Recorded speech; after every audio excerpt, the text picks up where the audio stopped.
Bulletin లో breaking news చూస్తున్నాం. AP CS Vijayanand ఇవాళ హైకోర్టు ముందు హాజరు కానున్నారు. గ్రూప్ 1 వ్యవహారంలో కోర్టు ధిక్కరణ కేసు ఎందుకు నమోదు చేయకూడదన్న దానిపై వివరణ ఇవ్వబోతున్నారు.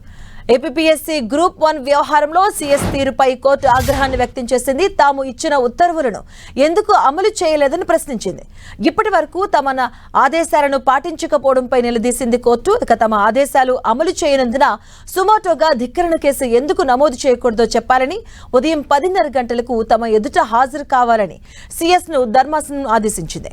గ్రూప్ 1 వ్యవహారంలో అవకతవకలకు సంబంధించిన కేసుపై గతంలో హైకోర్టు విచారణ జరిపింది. గ్రూప్ 1 పరీక్షల్లో జరిగిన అవకతవకలపై ప్రత్యేక సిట్ ఏర్పాటు చేసి విచారణ కొనసాగించాలని సూచించింది.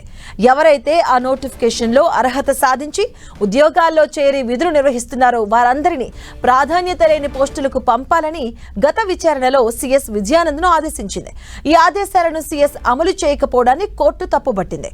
ధర్మాసనం ఎదుట హాజరు కావాలని ఆదేశాలిచ్చింది.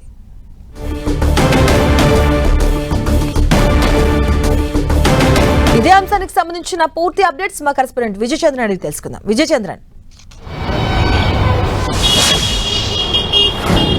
2018 గ్రూప్ 1 ఫలితాలకు సంబంధించి అప్పట్లో పెద్ద ఎత్తున ఆరోపణలు వచ్చాయి. దీనితో తమకు అన్యాయం జరిగిందని పలువురు అభ్యర్థులు హైకోర్టును ఆశ్రయించడం జరిగింది.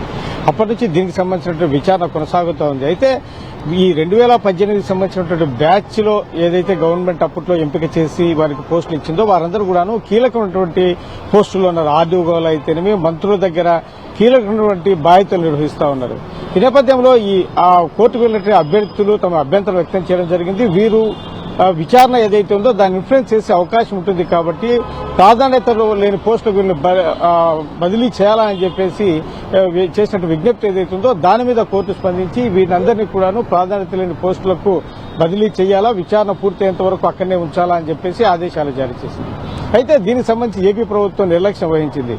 వచ్చే నెల 16వ తేదీలోగా దీనికి సంబంధించిన ఒక నివేదిక ఇవ్వాలా, దీనికి సంబంధించి ఏడీజీపీ స్థాయి ర్యాంక్ అధికారులతో దీనికి సంబంధించినటువంటి సిట్టు వేయడం జరిగింది. అంతేకాకుండా ఈ మూల్యాంకనానికి సంబంధించి ఏదైతే డిజిటల్ మూల్యాంకనంలో అవకతవకలు జరిగాయనే ఆరోపణలు వచ్చే దాన్ని ఇతర రాష్ట్రాలకు చెందినటువంటి ఫోరెన్సిక్ నిపుణులతో దాన్ని ఎగ్జామిన్ చేయాలా అని చెప్పేసి ఆదేశాలు కూడా జారీ చేసింది.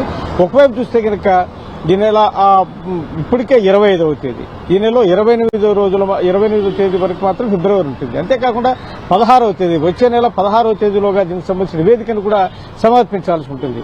ఏపీ ప్రభుత్వము కోర్టు ఆదేశాలను ఇంతవరకు ఏమాత్రం లెక్క చేయకోకుండా ఈ ప్రాధాన్యత లేని పోస్టులకు ఈ ఉన్నతాధికారులను బదిలీ చేయలేదు. దీంతో ఏపీ హైకోర్టు నిన్న తీవ్రమైనటువంటి ఆగ్రహం వ్యక్తం చేసింది. ఇదంతా కూడాను తమకు ఎందుకు నివేదిక సమర్పించలేదు, ఎవరు ఏ అధికారులను ఏ ప్రాధాన్యత లేని పోస్టులకు బదిలీ చేశామనే విషయాన్ని వారి ఉత్తర్వులను నివేదిక తమకు కోర్టుకు ఎందుకు ఇవ్వలేదని చెప్పేసి ఏపీ హైకోర్టు ప్రభుత్వాన్ని ప్రశ్నించడం జరిగింది. నేరుగా సీఎస్ విజయానంద్ వచ్చి కోర్టులో సమాధానం చెప్పాలి.